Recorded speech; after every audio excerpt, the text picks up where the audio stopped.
seeing stuff like that at that age, it traumatizes you. I remember walking into the jail. You know, they handcuffed us once we walked in the front door. Um, and then they made us change out of our clothes into these jumpsuits. Made us put on the slides and walked us in and basically like gave us a tour of the jail. You know, people was in there being weird. They wanted to sit there and tell us, "Oh, well, this landed me here," or "I've done this in here," and that didn't scare us. It didn't scare anybody.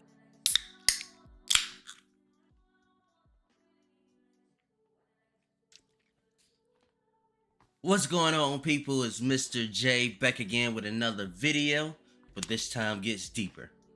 That's what she said.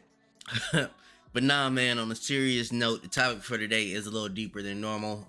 Usually we get up here and talk to you about games, but today I'm gonna be telling you about how video games saved my life. Now, the reason that I say that gaming saved my life is if I didn't find gaming, or if I didn't have that outlet to release those emotions, I would have got more involved in activities that I saw around me.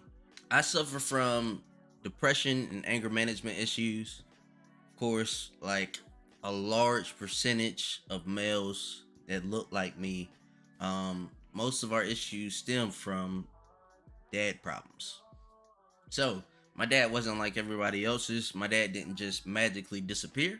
I always knew where he was. He was just never around me.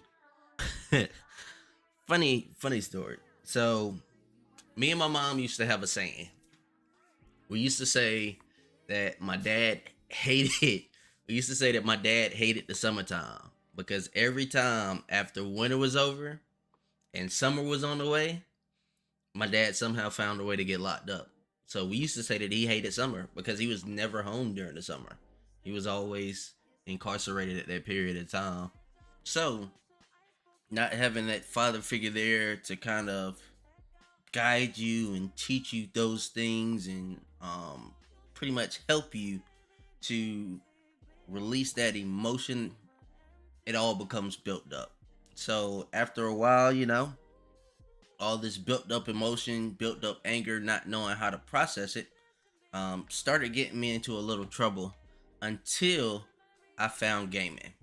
When I was a young boy, this was probably about 8 or 9, I actually used to, for one, I used to self cut. So I was a self cutter at one point because I didn't know how to deal with the emotions. For two, we actually lived in a townhouse, and the townhouse was made of all brick.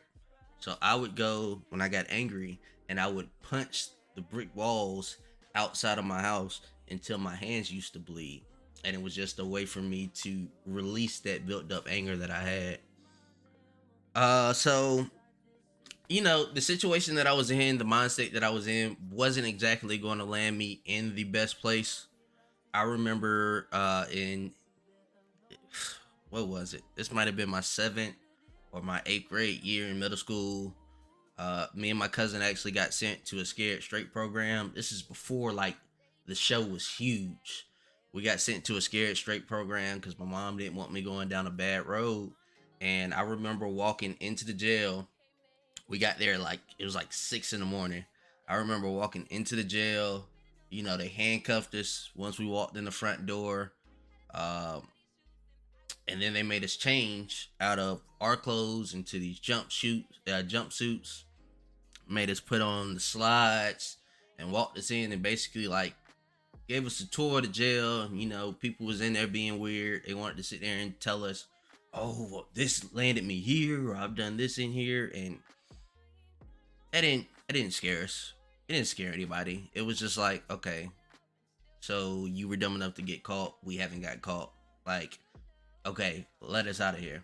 There's a number of things that I could have gotten into, but because I had that outlet, it kept me away from those situations. I stayed heavy on video games, and it started extremely early in my life. I remember when I was younger, my mom used to take me with her to the laundromat. So while she was in there washing clothes, I would be sitting at the old school Pac-Man machine, just putting in quarters the whole time while she's using the quarters to wash laundry.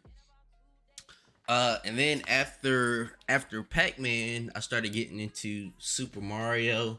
I remember playing fucking Power Stone on the Dreamcast. Man, it was a great time with games, and games always helped me release my anger and kept me in a good mood. So it really helped with my anger management issues. I had to be maybe 13, 14 years old.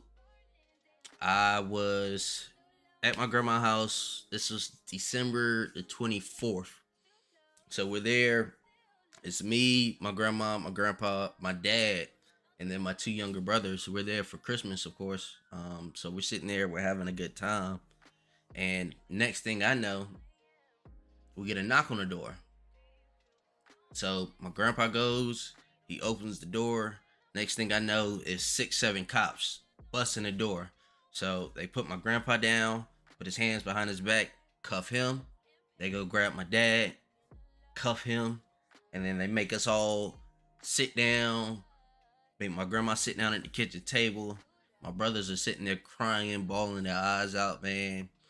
Um, so I have to contain my two little brothers because they're not old enough to understand what's going on or what's happening. But seeing something like that as a child, having to, kind of be the adult in the situation because they came to get my dad, and my brothers don't understand who these people are or why they're here for my dad. They just know that he's being taken away from us. Seeing stuff like that at that age, it traumatizes you, and it does like things to your understanding that you don't know how to process. And if you don't have the right outlet or the right person to come to a conclusion or comprehend those feelings, can really lead you into dark places. Once again, man, it's Mr. J. I appreciate y'all for tuning in to the video as I give y'all a little bit of my life, man, and how gaming changed me and saved me as a person. Catch y'all again next time on the next video, man. Y'all stay safe, and as always, be easy. Peace.